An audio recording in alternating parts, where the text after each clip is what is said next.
Welcome to the Melanated Air Hour. Thank y'all for joining us. I hope y'all can come in the room. When you get there, say hi. Say you haven't seen us in a while. Say you want to see us soon. Whatever you want to say, let us know you're there and you're watching. Today, we have some good topics.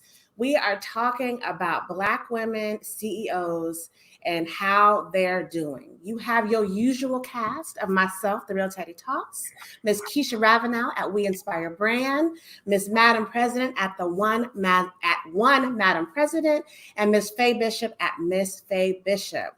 We are going to bring you the news according to us, what's going on, how we feel about it, what we actually know about it based upon not just our feelings, but a lot of us are educated as well. So please join us for this hour as we dig into it. Now I'm going to jump right in. The topics of our conversation today focus around three topics that have been kind of hot this week. The first is Slutty Vegan founder. She gifted all of the students of the graduating class of Clark University LLCs. I think that was a huge move. I think there's a huge amount of positive to that and maybe some, but here's the other side of it, right? Second issue is Patrisse Cullors, one of the founders of Black Lives Matter, was just put on blast for giving a significant amount of money for services rendered for her organization that seemed a little bit absorbent and out of line. So we're going to talk about that. And finally, the HoneyPot founder has been giving tearful apologies and explanations for changing the ingredients of her organic Black feminine products without notifying first her client base. So we're going to discuss how we feel about that and where we're going. So I like to start on a positive note. So we're going to talk about Slutty Vegan and her gifting the LLCs, Clark University. Who wants to start us off and what you got to say? Come on, ladies. Which one of y'all love this subject? Faye, you're muted, honey. I don't use HoneyPot, so honestly speaking, although I'm familiar with the product, we're starting with Slutty Vegan.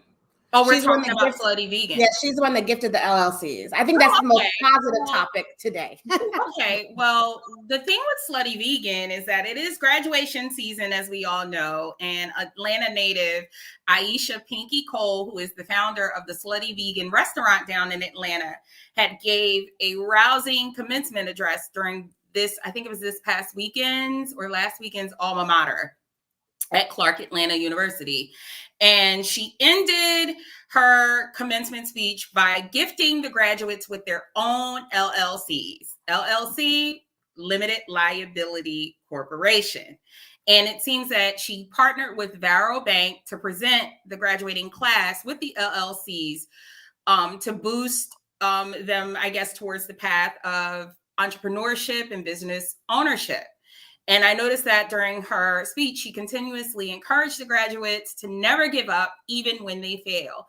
And that being said, I just want to give mad props and mad respect to this sister for what she did, because in my opinion, this is what it means to pour into your community. And, you know, I always say you can't just talk the talk, you have to walk the walk. And pouring into people is something that you have to make a habit of doing. That said,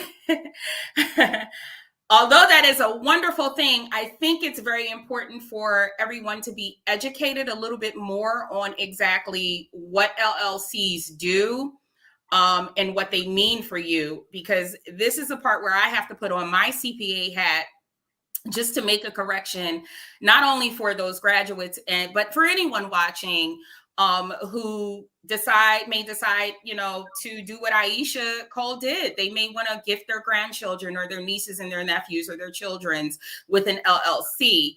And I just want to make it clear to everybody that an LLC by itself is not a business. And I want to say that when she made that announcement, it was one of those things where some people were super ecstatic, and then the other extreme where like some people just didn't care, or they didn't get it, or they didn't know what was going on, or maybe they did know exactly what it was, and maybe they didn't look at it like it was a gift, right? So looking that gift horse in the mouth. So all of that, and you know what? That tends to happen during these these commencement ceremonies. If you'll remember the brother who paid everyone's student loans. I wish I'd have looked it up. Yeah. Robert something. Yeah, it's about 2 or 3 years ago. And then my immediate thought, as someone who's been financially responsible my whole life, was what about the people that didn't take out a loan and worked hard? So I always see, and I don't want to like be looking at the negative side of it, but do they just get a check because they did what they were supposed to do, or just the people who took loans get their stuff paid off? So I don't know. There's always two sides, right? I think in that case, it's like you can't please everybody. I think that's what it is for that. But I don't have too much information on Slutty Vegan. But when I saw that, I had the same thoughts that I feel like we pretty much spoke about it. But it was like, oh, wow, that's pretty dope. That's pretty cool that she did that. But then I thought about, what about the individuals, the college graduates that don't know what an LLC is? Like, so is that going to be a waste for them? Or, is there going to be some type of class or course or something that they are, told to take to learn about the LLC and what they can do with it? I don't want to sit up here and bash and say like, oh, it's a beautiful thing. Like I said, we have to, like, you can't please everybody.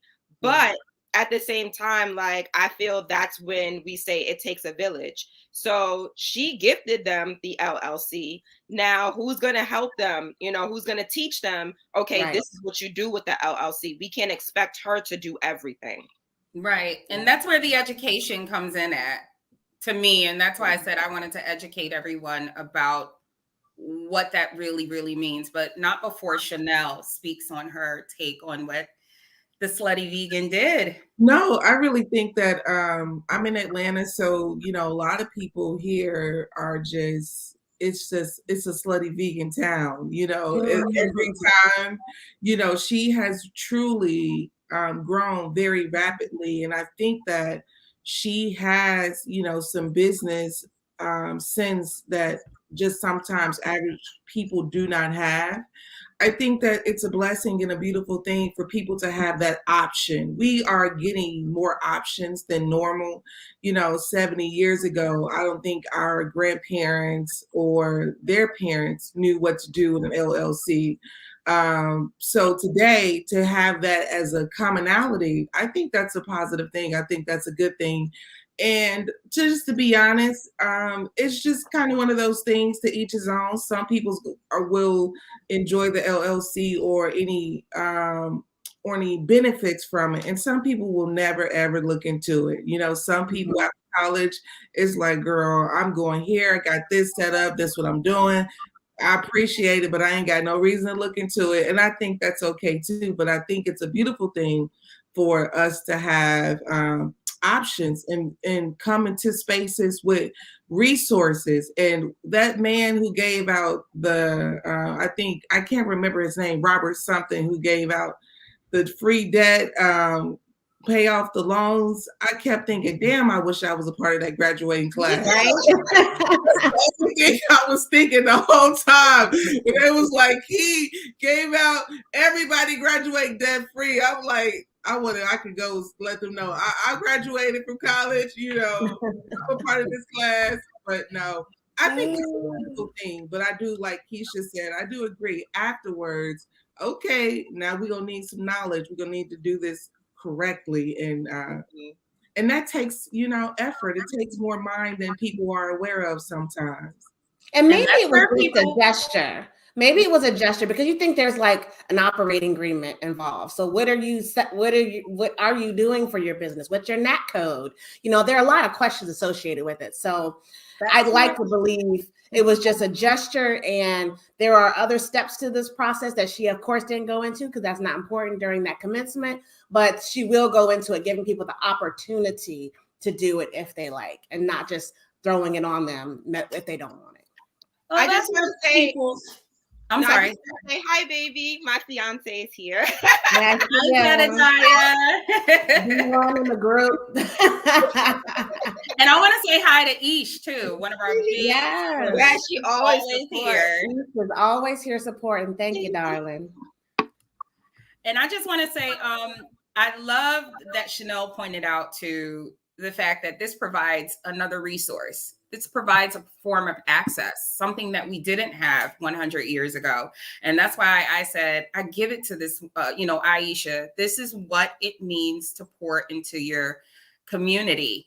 And I just hope that everyone can do the education. But if not, that's where people like myself come in to kind of give a little bit of insight on what it means to have an LLC, because not a lot of people understand what that is. And again, to reiterate, I just want to say that an LLC by itself is not a business. What an LLC is, it is a filing with the state that shows that the LLC and the LLC owner, which would be you, is not, I'm sorry, the LLC owner have a separate legal liability. So that means when you go file your taxes, there's you, the individual, right? And there's the LLC. That's all it is. It's really just a filing. I also want to clear up that having an LLC isn't necessary if you aren't clear on the kind of income you're bringing in or want to bring in, or the kind of business that you want to have. So I just want to also make it clear as well, because a lot of people who start businesses, especially people who are new to the startup industry, they think automatically I need to get an LLC, when in reality, all they did was just start an Etsy store. That's not necessary to have an LLC for. So if you aren't clear on the kind of income you're currently bringing in, so that it is not subject to being taxed, you don't need an LLC. Also, it is very important to make sure that you have an EIN number. In the event that you do intend to get an LLC, and this goes for those graduates as well, they should make sure that they get an EIN number as soon as possible. You need to have an EIN number set up for income and expenses, because you are going to need this. The reason I want to point this out is because last year was one of my worst taxed seasons. And if anyone don't know, I'm a certified CPA, certified CFA. And I dealt with a lot of people who came to me saying, I didn't qualify for a PPP loan. I didn't qualify for the EDL, which is the economic injury disaster loan. I didn't qualify for this. I didn't qualify this, that, and the third. And, it's so many people talking about start a business, and this, that, and the third. And all of a sudden I can't get this loan. I can't get a small business loan. Well, I had to school them. And what they didn't realize, obviously, is that they didn't qualify for the PPP loan, the EIDL loan, I believe it is. And even a small business loan, because they weren't running their income and expenses through their EIN number. You know what they did? They went and filed the paperwork to get the LLC, and that was it. You have to have an EIN number. You do. And then what happens with a lot of them is they get the LLCs and they never use them. So those are very, very important things that you have to do once you decide you want to inquire getting an LLC. Make sure you get the EIN number first. Make sure that you have the LLC right after that. If the intent is, if you don't know or you aren't sure about the kind of business you want to set up, don't bother getting an LLC at all. You could start as a sole proprietorship. That's all. And I wanted to say there are state filing requirements. So if you're not going to do the state file, the annual, sometimes quarterly, semi-annual requirements, depending on your state, then you're not really, even though it's legit on paper, it's not. They can pierce the corporate veil. People can still come after your own personal money. So there is a lot to it, but it is. These are the many common mistakes that people make when filing for an LLC. They don't know what actually having one stands for. So again, while I commend the sister for gifting these graduates with the LLCs, I want to make it clear that it's not a business that they have as of yet. It's just the filing for now. So let me pivot to Miss Patrisse Cullors, who was a co-founder of Black Lives Matter. She knew what to do with her LLC. I don't know if it's an LLC or not. It could be an S Corp, nonprofit, 501, was it 501c?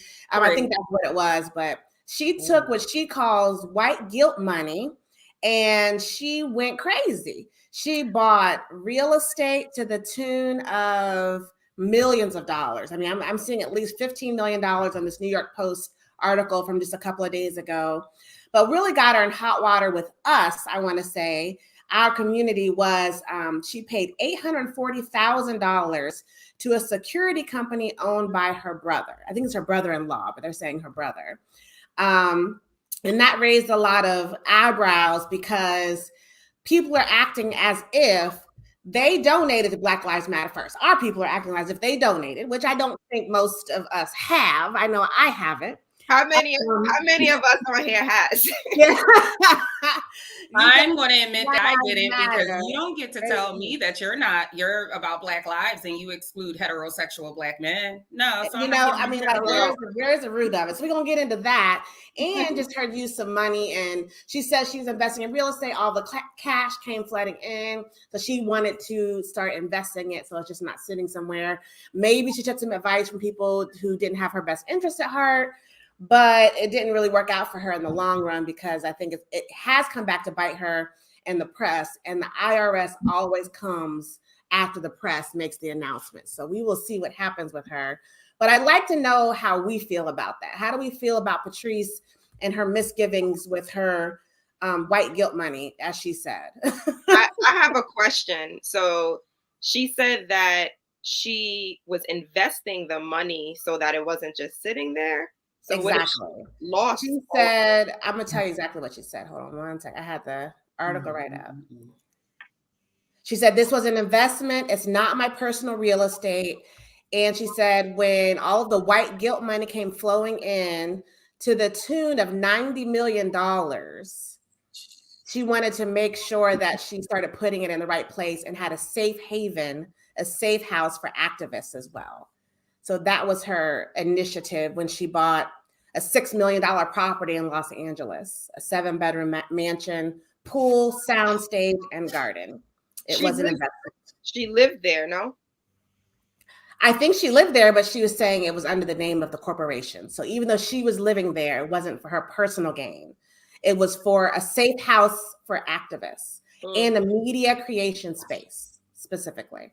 Mm-hmm.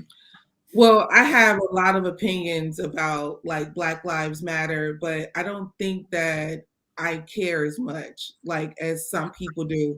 I don't think that it makes me feel kind of equivalent. First of all, I feel like Black people don't have any media. So there isn't any kind of media source that can counter some of what is being said that's negative. So people not asking all of the same questions. I think it's a witch hunt. And I think that it's the same thing as Red Cross. You know, they got all this money for Hurricane Katrina and they built 3 houses. And I don't remember anybody dissecting them, who's the president and where did the money go and how did it happen. Like, I don't think people care as much, but anything that puts the word Black in front of it, I think that people just growl and just got to figure out what happened, what's going on, and it got to be a problem. It's just kind of equivalent. I feel like we do the work for itself. It's kind of equivalent to when the FBI was trying to get Dr. King caught up with Coretta, you know, sending her all this, like, this is what he's doing. Anything, they throw anything to stop any form of Black progression, no matter what it is. And I'm not saying that Black Lives Matter is the pinnacle or the blueprint of Black progression. But what I'm saying is, if the voices of the people who created it, you know, if they're loud enough, somebody wants to silence them any way possible. And I think that is what happens most time. Now, also going to say that, you know, grandma and them told you to be, you know, to get half as much, you got to be twice as good.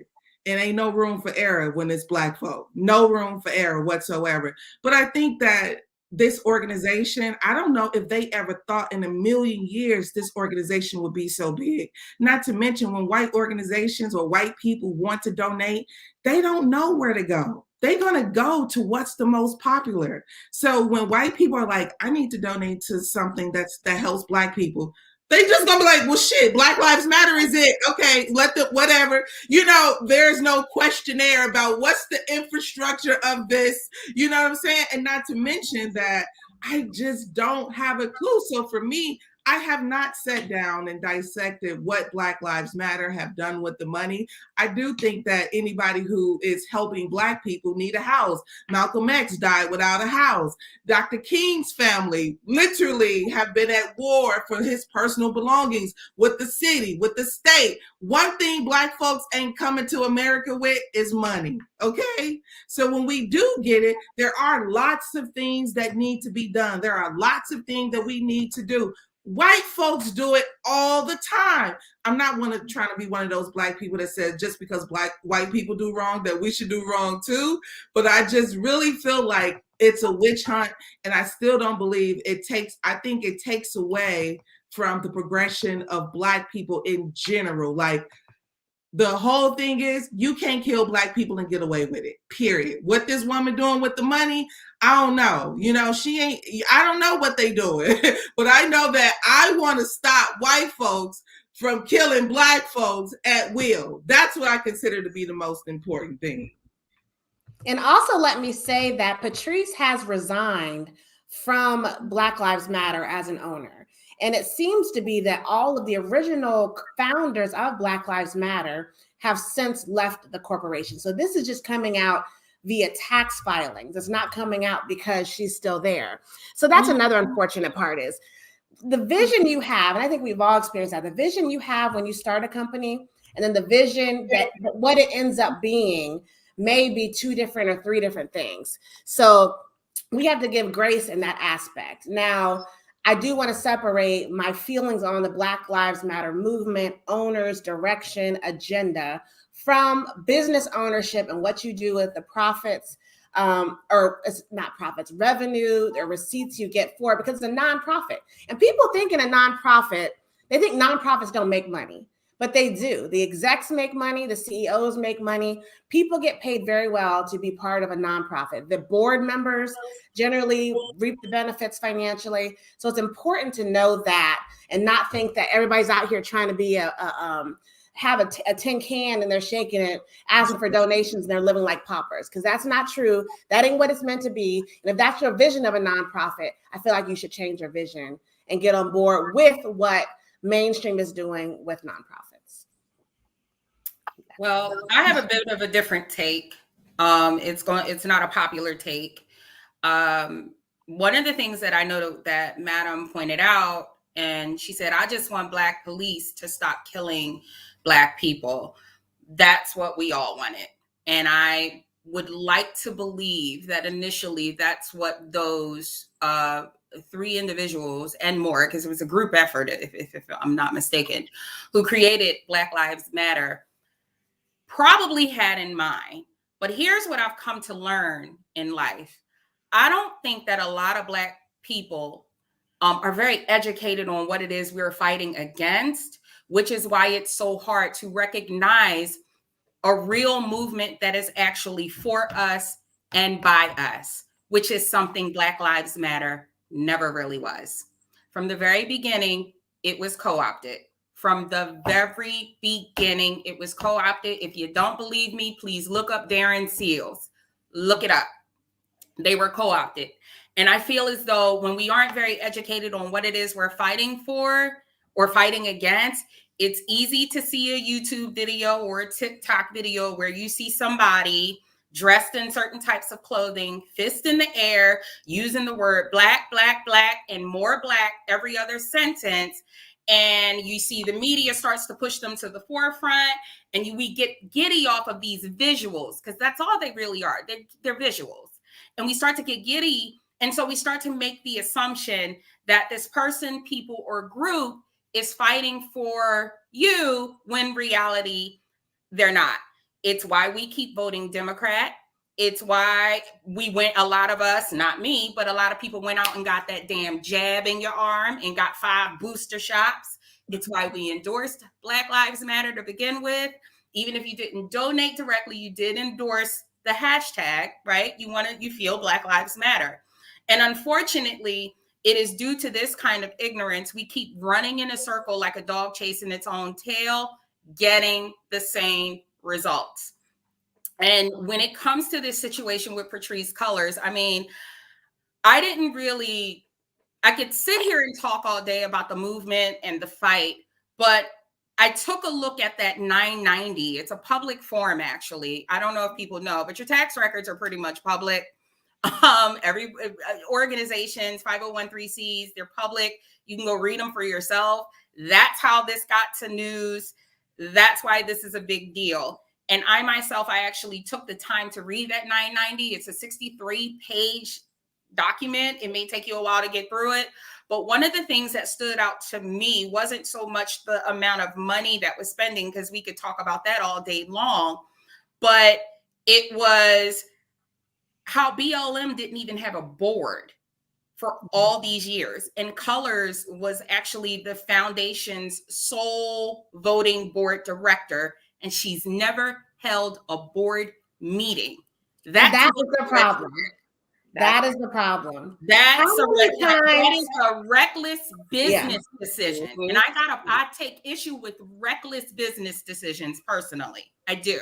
I think also too that I feel like honestly that they were young with they were young. I'm not saying that they're so young they can't be held accountable, but I think that if I'm early 30s and I start a movement, right, and it grows bigger and faster than I even imagined, what do? I need help, right? And that's why you're supposed to ask for it. I don't, and I think you bring a good point, because I don't know if it was her age. I don't know if it was arrogance, which she just saw herself as the boss chick, or probably a combination. It was her own ignorance. But either way, she straight set herself up. Like, why you would set yourself up like that beyond me. Mind you, BLM was established in 2013 after George Zimmerman was acquitted for Trayvon Martin's murder. And it's been almost 10 years, and it didn't occur to you not one time, let me get a board set up. You know, I understand that the money may have been rolling in a lot of, quicker than what was anticipated. But common sense would say to me, we need some sort of an infrastructure set up, because a board's job is to be the governing body of a company. It's necessary for companies to set a strategy and oversee management, legal, and fiduciary oversight. And for her to be spending money, she wasn't ignorant on that part. She wasn't young on that part. Spending all of this money, buying all of this real estate, chartering flights. She knew how to take care of business when it came to that, but she didn't know how to take care of business where it pertained to her organization. And that to me is just it's just being reckless. Are you trying to be the Black female CEO, or are you making a difference, or are you just making a mess? I have a question. Aren't you supposed to have a board with a 501c3? Isn't it a requirement? To my understanding, yes. And it is, to my understanding, they didn't even get a board until June of last year.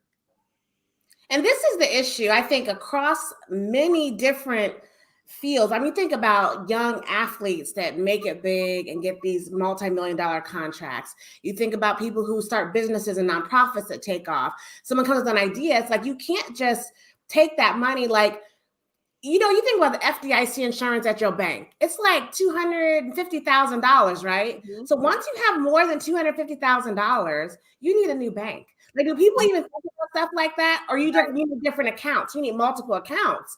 And people are like, I want to be a millionaire. And I don't think they really think through what that means legally, and protecting your investment, protecting your money, protecting yourself, disassociating yourself from that money. I mean, this is deep. And that's what I think we've always preached from the beginning, is you have to educate yourself. You have to be around people who are smarter than you, who are going to help you succeed and not sit around and watch you fail. Because they're watching this as to fail. And it's a damn shame for something that started for such a good reason for her to go out like this. And it's not over. I mean, the IRS will get you. I mean, look at who was it? Wesley Snipes, Steve Harvey, Lauryn Hill. I mean, Lauryn Hill went to jail. Yeah, so, and I feel like they went to jail and they had accountants. They went to jail. So we have to talk about how all three of them had accountants. Three of them had accountants. So I also want to talk about that. We cannot build new systems using a white supremacist infrastructure as our blueprint. It's okay to go against and do something different. We have to start thinking of a whole new system. You know, their system was created for them. Now, these folks are creating organizations. How do you assist Black mothers and fathers bearing their sons prematurely, right? So in my mind, I'm thinking, shit, you got to get caskets, you got to pay for funerals, and maybe you give the family enough income for them to sustain without working for a year, right? This is just off the top of my head. I'm thinking, like, if I had a large sum of money and my sole purpose is to reinvest, help families who's lost loved ones, and also build a system, right? We never have enough money not to, like Faye said before, we still relying on an infrastructure that's responsible for the dead. That's crazy to me. We cannot rely on the infrastructure that's responsible for the dead. And do we have another infrastructure, Madam President? I think this is the point when we say the Black community. I'm saying it almost in jest because I don't believe we are a true community. We are here, we exist, we have some like thoughts, but we don't have a structure to fall back on and lean on outside of white supremacist establishment. And that's what we're trying to build. And the thing is, that the hard part is this: if we did take the white guilt money and run, we don't even have nowhere to go. It can't be flashy in the heart of LA. Also, I'd like to mention that LA is very expensive. $6 million for a house ain't the biggest house on the block. You know, I just want to put that out there. LA, you know, they $1 million houses, a 2-bedroom, a 1-bathroom kind of thing. That's 40 miles away from Los Angeles. So I think the number 6 million sounds grand, but overall, I think for what she was trying to accomplish, I went to this group called the West Wing or South Wing or something like that when I was in LA. And it was this organization, right, that allowed people to come, creatives to come. And we did like this open mic, but it was for women. Women come, they shower, they do all this stuff in LA. And it was just like this safe haven of a space. And it was for white women. And I think it was for white women and women who could afford to pay $3,000 a year to be a part of this thing. Because like Chris Rock says, they don't really say it's segregation. How they segregate America now is through currency. You know, they say you can come to the Four Seasons if you can pay $3,000 a night. A lot of Black folks can't come to the Four Seasons once it started being $3,000 a night. So I think that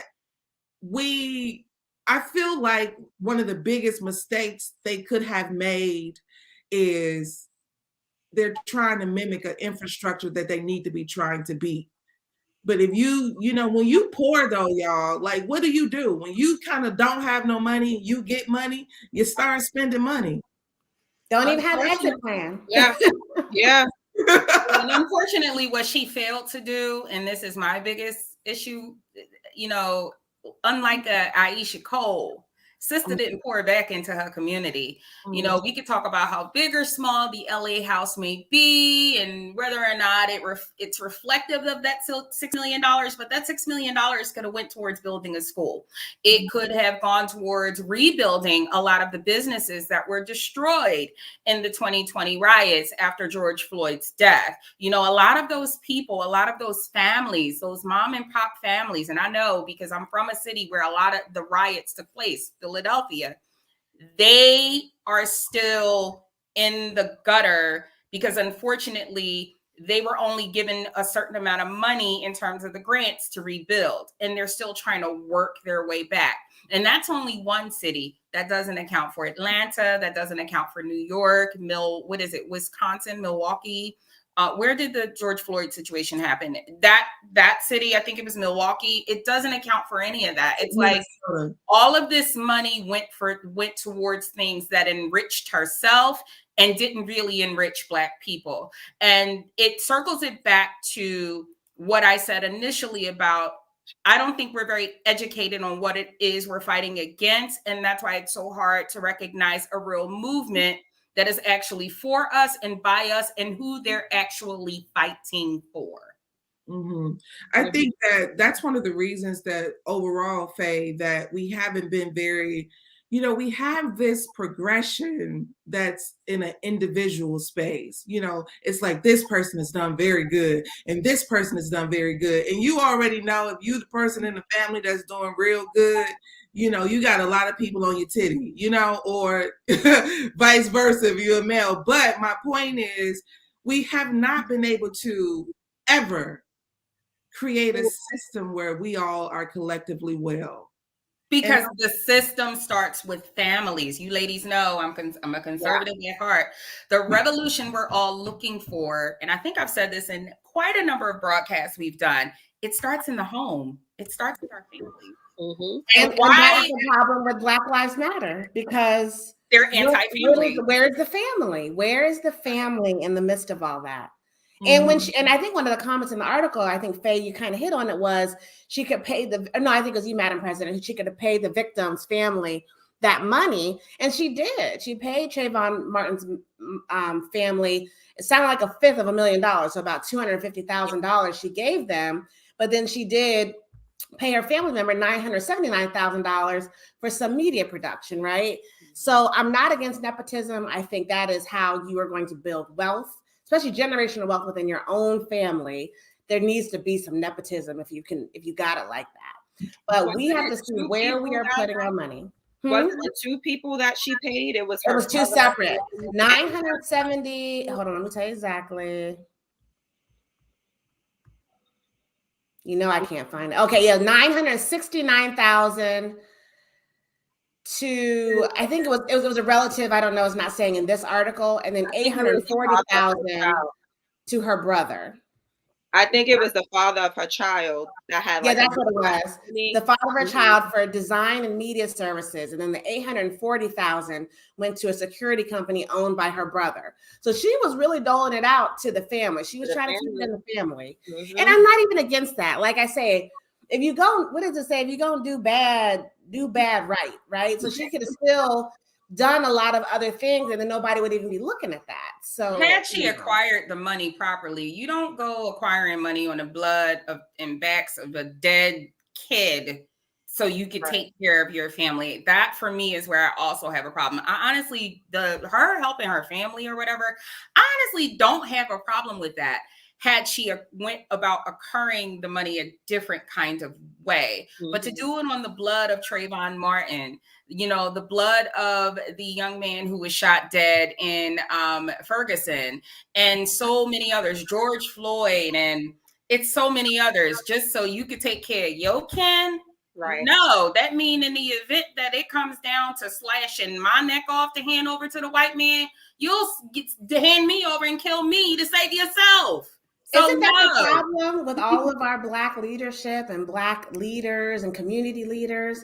But there's this book called Toxic Charity, and I didn't finish reading this book. I just had some inserts that I remember from the conversation of Toxic Charity, and it talks about how a lot of these charities and these organizations are just loaded in money, right? And it's like you said, they hiding behind 501c3, but nonprofit do not mean nonprofit in certain areas, so they get all of this money. And sometimes I think that I personally feel like if I had a company, well, I have a company, but if my company was making $7+ million a year or a quarter, yeah, my mama gonna have a job within the company. My sister gonna have a job within the company. My brother is the head of security now, and guess what? You need to go find some folks to make sure I'm good and get with a police officer or two. I don't see what's wrong with that, but I think what's being said is the issue is the counter. Where's the $500,000 to the families that you're supposed to have been assisting as well? So I feel like, is it not showing what she did there? Because like Well, Tamir Rice's mother said, and that can actually be Googled and looked up too. Tamir Rice's mom says she didn't get $1 from none of them. And I know one of the biggest and people are using that precious boy's name all that when they go listing names.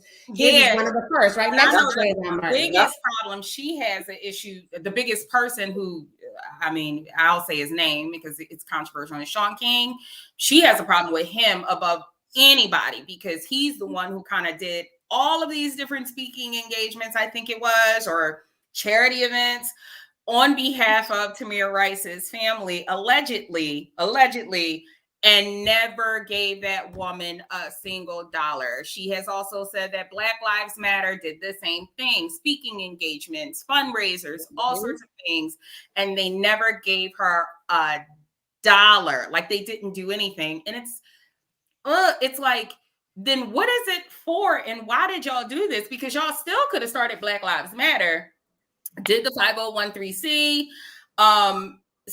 You could have did all of that and started the charity without doing it on the backs and the blood of dead Black children, dead Black men, and still been able to acquire millions and millions of dollars. But let me say that white organizations are not untouched by this. There is an article, I mean, people like to forget it, and I remind them every year when I see donate to the Red Cross. The Red Cross lost by their own admission $500 million after the Haiti earthquake. $500 million went missing.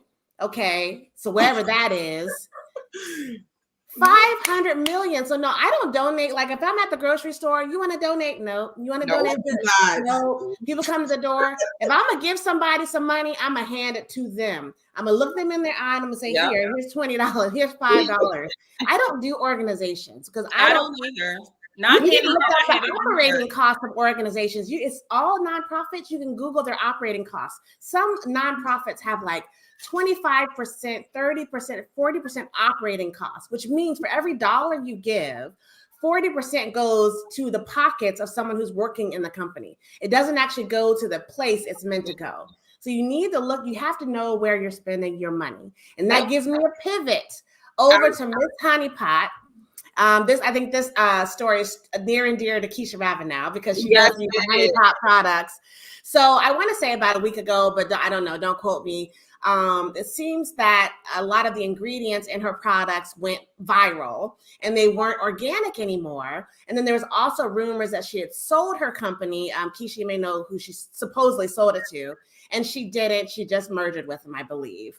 But she just got a lot of backlash. There's a YouTube video of her having almost like a tearful, not an apology, but a tearful explanation as to the fact how she wasn't selling out, why she changed her ingredients, and how it was all basically just business decisions to benefit her customer and the growth of her company. So how do we feel about Black business women doing their thing for the growth of their company, and why are we so hard on them? Well, I just want to go back to the Red Cross, and I just want to say that anybody taking advantage of the Black community or Black people, we have to hold their feet to the fire. So we can't just hold the Black leaders' feet to the fire. We have to hold all of these leaders' feet to the fire because it's not just Black, not saying that the founder of HoneyPot is taking advantage of us, but it's not just, or Black Lives Matter, right? It's not just those companies and organizations that are doing their thing, right? And profiting off of us. It's also these white companies. Now, going back to HoneyPot, that is very near and dear to me because I use HoneyPot products, right? So I use the feminine wash, I use the pads, listen, I was like, oh, Black owned, I am all in, right? Like, and then I get mad when Target don't have the products, I got to travel to another Target. That is my brand. Like, I love it. So when I saw that, I saw the rumors of her selling and I saw the rumors that, she changed the ingredients. I'm like, well, hold up, what's going on? And I did understand the outrage. I understood the concern from a lot of these women that were like, whoa, she changed the ingredients, because we're talking about a very, sensitive and private area of the woman, right? So I'm like, whoa, so how are these ingredients affecting me? Affecting me, not infecting. Lord have mercy, affecting. So I did understand, like I said, the outrage and the concern, but I don't think that they should have did that woman the way they did her. Like, they really came for her in the comments, on her social media, on her Twitter. I know, Faye, you said that they were really dragging her on Twitter. They really were. Come on, guys. Why are we like that? Why are we like that? Like, a lot of people were akin her to Carol's daughter. And I'm just like, why? Since when? Okay, why are Black businesses not meant to grow, sell, and do something bigger and better? Like, what did we sign at birth that said we can't profit from our inventions? That's a good question. And why are we always ready to cancel everybody who chooses to do so? Like, I don't like that energy. I had to get out of the hashtag, because all you have to do on is follow the name or type in the name, and you'll just, or the hashtag, and you can just see the comments of a particular subject if it's trending particularly. And when I saw that HoneyPot was trending, I was like, oh my God, this is why we can't have nothing. Y'all always selling out. And I'm just like, wait, I don't think she means any ill towards, her customer base. I don't think she means any ill towards anyone. I think this was about her expanding her brand. Now, granted, I do see the issue with customers like Keisha and many others who feel like, if you were going to change the ingredients, maybe you should have notified us. Some people have allergies. They could, could result in an injury or a death. And this is where the business sense comes in. You want to always protect yourself against possible future lawsuits and things like that. But I just don't think there was any ill intent behind it. But at the same time, I do understand that the customers are like, why didn't you tell us? I just thought that the dragging was just intense. Like, It was so bad. And can I just go back to the question of why do we think that it's bad when we sell the company? And I think just the mentality of us is that it's fear, right? So we don't have the knowledge that you can sell a company and create another one. Right? We see that as we have to hold on. It's that scarcity mindset sometimes, right? We have to hold on to everything that we have, because if we don't hold on to it, we're going to lose it and we're not going to have anything. So I think that it's that mentality. And then people see it as like, well, why can't you pass it down to the next generation? And I see that side of it too. But I really think that it's fear. Like, no, don't sell that. They don't think that, hey, she did it once, she could do it all over again, right? She built this company, she can build another multi-million-dollar company. So I do see both sides. Yeah, I feel like everybody's hard on Black women. I feel like people are hard on Black men. People are hard on Black children. I just feel like people are hard on Black folk. And I feel like it's so unfortunate, because you live in a world where white folks don't want you to exist, then Black folks have an idea on how you're supposed to exist. So it's just challenging sometimes, I think, navigating through America. And but I also feel like we have these things that we like to get loud about. And sometimes I just feel like this is the strangest thing, that we got loud and in an uproar about this. Always, and all these other brands and fed with Black folks, you didn't even have no special. They didn't even consider you on the Band-Aid. And it ain't nothing. All of a sudden, this Black woman, I also feel like, where's the grace? And here's another situation I think that we grow very quickly. We don't have factories. We don't have factories. You hear me? So when we have ideas, that's the first thing is, where the factory at?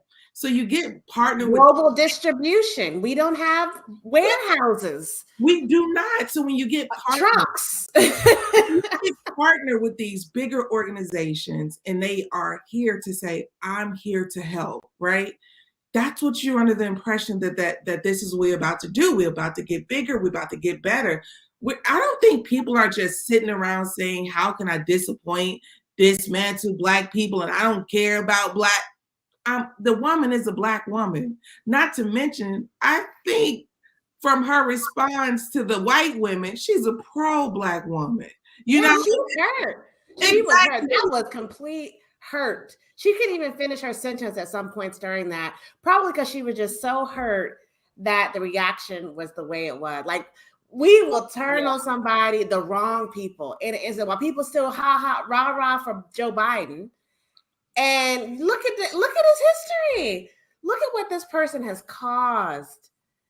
Exactly. I don't know if he said, I'm sorry. I think he said, I made some mistakes or I signed some stuff I was for. And we just keep pushing. And this young lady, I tell you. Yeah. And I do want to mention that a chemist came in, to the rescue because she broke down the ingredients that are in the new formula. So she was just saying that, she said that certified organic means that the particular piece of raw material is organic, not the entire product. So that's something that, I wouldn't know. I'm not a chemist, right? Like, I don't know these things. So she did break it down, and she said that just certain things are like natural preservatives that they have in there now. So it's not harmful. But at the same time, she's a chemist, so she would know that. People like me, regular folk like me, I hated chemistry in high school. So I don't know none of this stuff. So I'm glad that she was there to like clear it up. And before I got locked up, I used to always make my own products. And let me tell y'all, when you're making homemade products, they don't last long. Girl, you said locked up. I was like, you was locked up. I'm glad it wasn't just me. I didn't want to say nothing.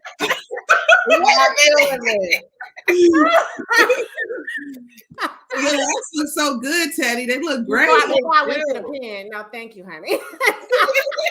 But yeah, like products don't keep forever. Like you making potions and sprays and that stuff get to smelling bad after about 3 or 4 weeks. So you do have to put preservatives. And I remember that was in a lot of discussion in the natural hair groups and stuff. So shout out to the sister. I hope people let up on her. I hope her profits, she can glean from her profits and get over this moment and not give up on her people that gave up on her. So right. She'll bounce back.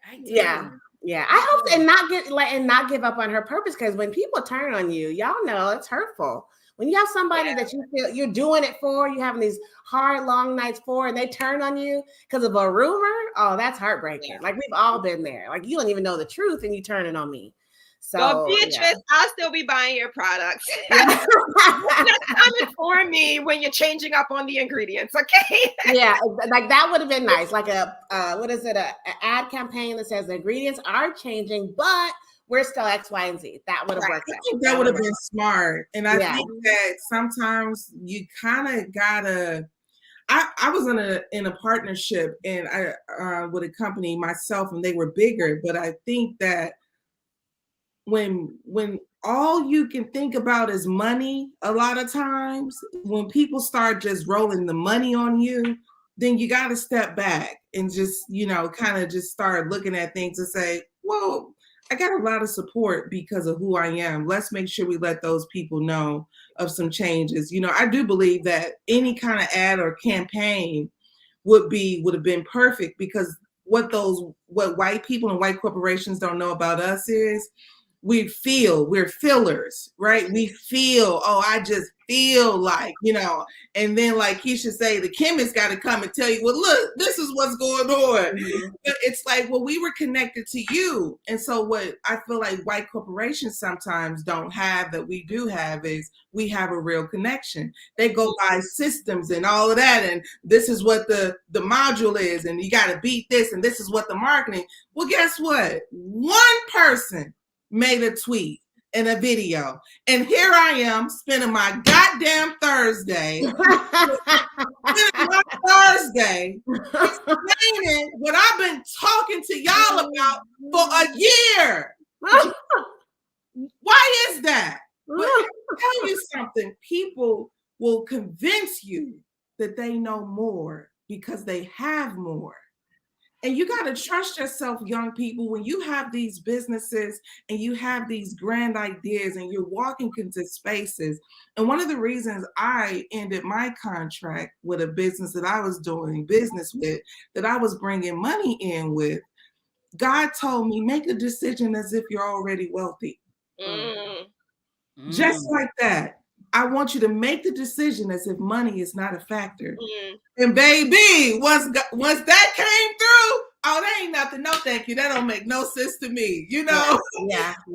We got to start walking as if we're already wealthy. And I think that if we can keep that in mind, we will get so much further, because people are constantly dangling the money on us. Constantly. Yeah. And it's a dangle. It ain't like pouring. It's a dangle. You know, you gotta have that abundance. Keisha said it too. We work in scarcity, and the opposite of that is abundance. I'm so glad you said that, Madam President. That's why I am all year and into the future. I'm like abundance all day long. But if it don't set right in my spirit and make me feel full, I'm not doing it. If it makes me feel empty or scared or like I gotta go into a ball, I ain't doing it. I'm stopping right then. Nope, not doing it. Right. Yeah. Yep. Well, I want to wrap this up. We're almost at that hour point, but I want to thank you ladies for coming. Thank you for who was here. Esh, Jedediah, thank you for stopping by and making comments. You know, when it comes to being a CEO of anything, whether it's your home, your life, or business, it comes with the responsibility of educating yourself on what you need to be doing and holding yourself accountable to do it. And I think all of the women we named, in the cases we gave, did the best they could with what they had, but may need to do better. And life is about making mistakes and doing better as we go along. So I'm going to go around the room. Before I do so, I want you to know you can follow all of us ladies of the Melanated Air.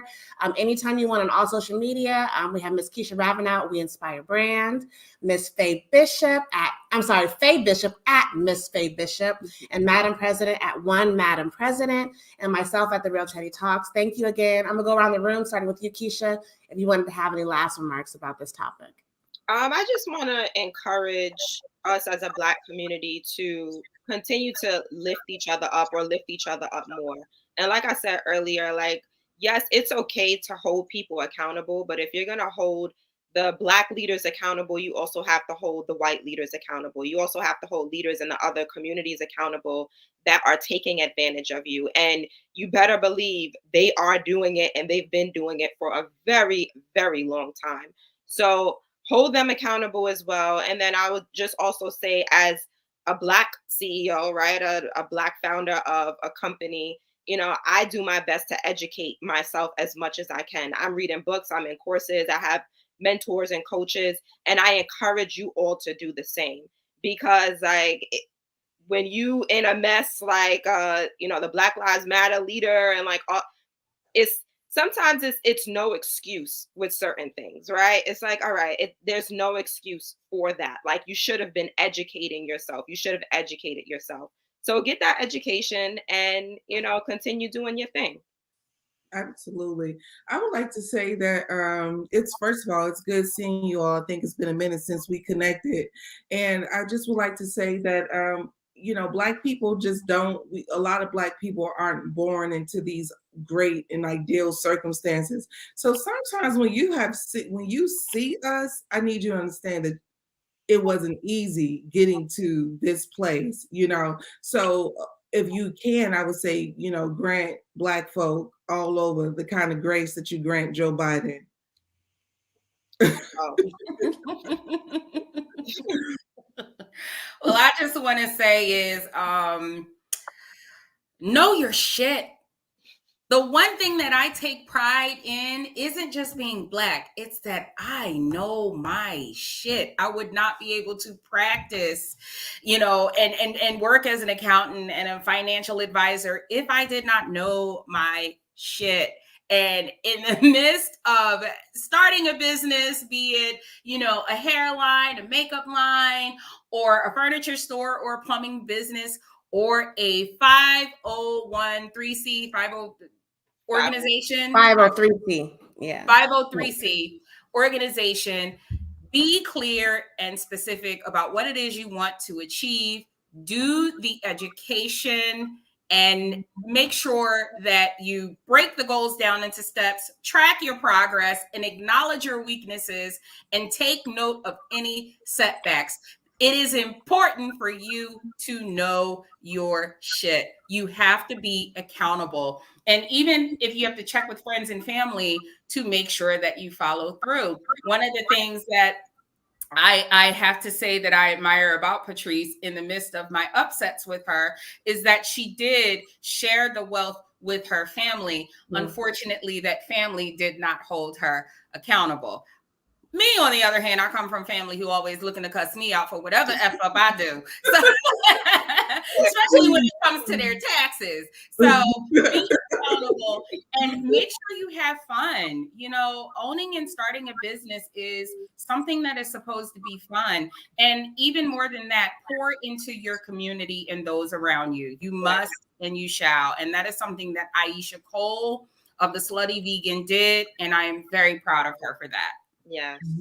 Yeah, I would just piggyback on that and say we saw 3 phases of business growth. You have Slutty Vegan, Pinky Cole giving away LLCs. You have the HoneyPot owner who's building her business, took off because it got into the right place in front of the right people at the right time. She got growth she probably wasn't expecting but had always dreamed of. And then one little turn had her in front of people crying, apologizing, and trying to make it better. Then you have the end of that where you have Patrisse Cullors, who was taking millions, almost $100 million. I'm sure she got more than that, and doing what she willed with it. And it may not have been good, it may not be bad, but business ownership can be scary. It's hard. And I guarantee you it ain't going to pan out just the way you dreamed it would, but it can still be an amazing thing. So I encourage you to pursue it. And as Ms. Faye Bishop said, make sure you know your shit so that you don't get in trouble, and pay for the people who are going to help keep you out of trouble. Your CPA and your lawyer that you can trust, and maybe you need 2 of each. I don't know.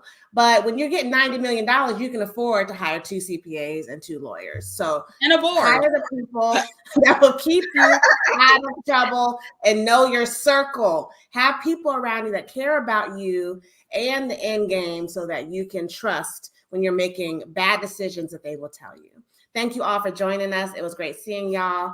We'll see you on the next one. Again, go follow us at Melanated Air on YouTube and on Facebook. Follow us, ladies, and we will see you. Be blessed, be black, and be one. Bye, y'all.